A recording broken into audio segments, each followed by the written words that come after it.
I am your friend, Dr. Charles Apoki. These bananas are from my compound.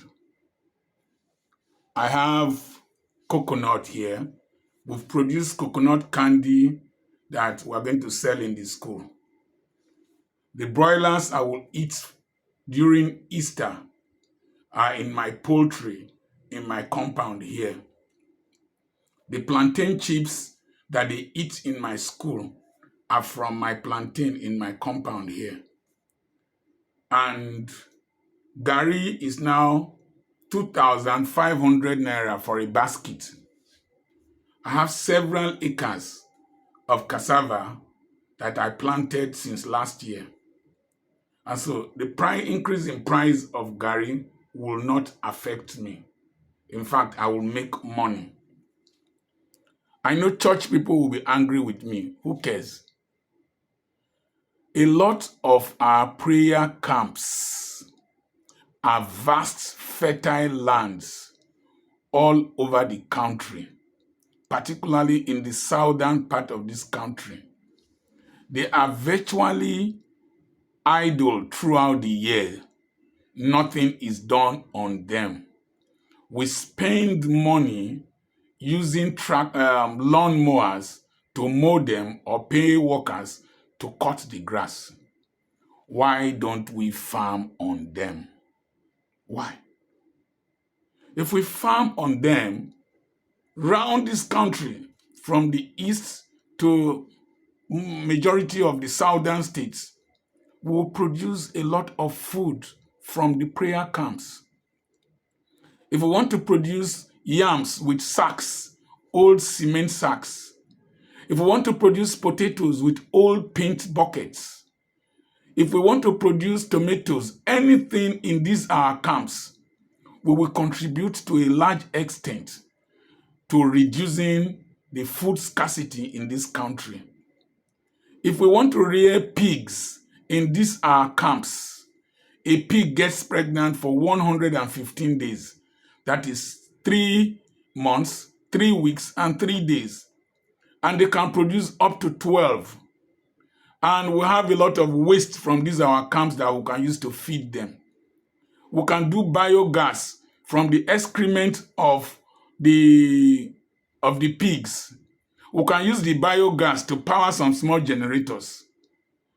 We can do a lot of things. We can plant pineapples around our prayer camps and use the waste product from the pig droppings to fertilize our pineapples. We can produce pineapple juice. We can rear cows in our camps. In Aberdeen Secondary School in those days, they were producing milk in the University of Ibadan, in the agri department. We can rear cows, milk producing cows like Sheyi Makinde is doing in these our camps, and we produce milk. We can produce a lot in these our camps. When the children of Israel got to the promised land, the manna ceased. It is like manna has ceased in Nigeria. We need to start tilling the soil. And then, if you are willing and obedient, you will eat the good of the land. A Gudala cow gets pregnant for 9 months and will produce another one. And we can do a lot of things in these our big empty prayer camps. In our church compounds, we can do small farming, vegetables, fluted pumpkin.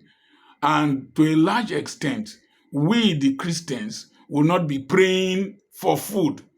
We will be distributing food. We will be selling food. Our prayer camps can have water factories where you will generate employment by employing people in the water factories. Our prayer camps can have fashion firms, fashion and designing firms, where we can sew uniforms for secondary schools. Our prayer camps can have knitting factories, where we can produce pullovers for secondary schools. We can have shoe factories, where we produce shoes for the military, for the police, for secondary schools. I buy pullovers from Catholic nuns. I buy stockings from Catholic nuns.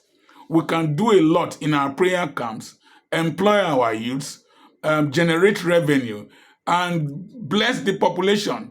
I am not talking theory. I was doing business with the Marist brothers in Uturu. I used to import fish meal from Pakistan, and they needed fish meal. They had a hatchery.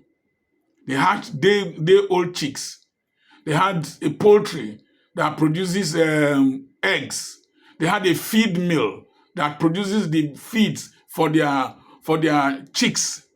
They had tractors and they had mechanic workshop where they trained the natives on how to repair tractors. They had a secondary school in the place. They had a hospital in the place. Church, let's wake up. Wake up! Let's build our nation. Let's contribute to our nation. Let me tell you something. 60% of the bed spaces in Germany are owned by the Catholic Church.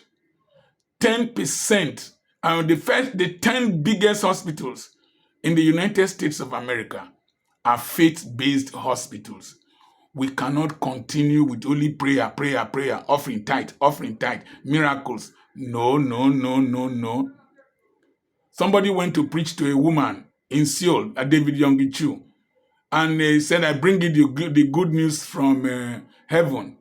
The woman said, I don't want to listen to you. You can see where I'm living. Bring a little heaven close to me that I can see. Then I can believe the one I have not seen.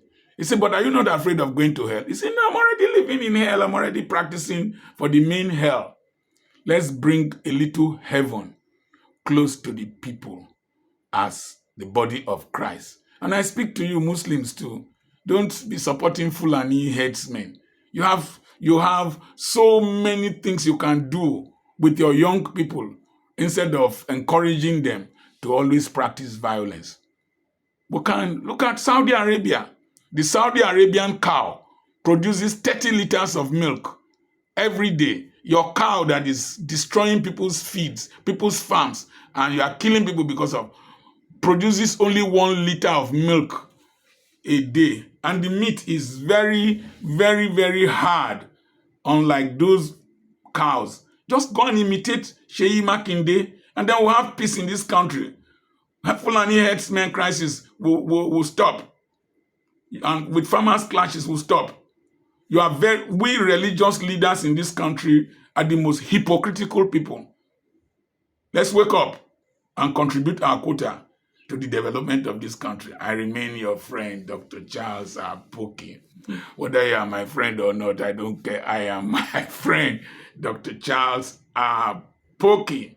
If you have registered for the online seminar coming up, please send a message to +23470 5213 6763 and forward your debit receipts to that number via WhatsApp so that we can get your details.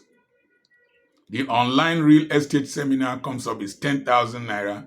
It is by the 9th of March by 7 p.m. It's an online seminar. Online.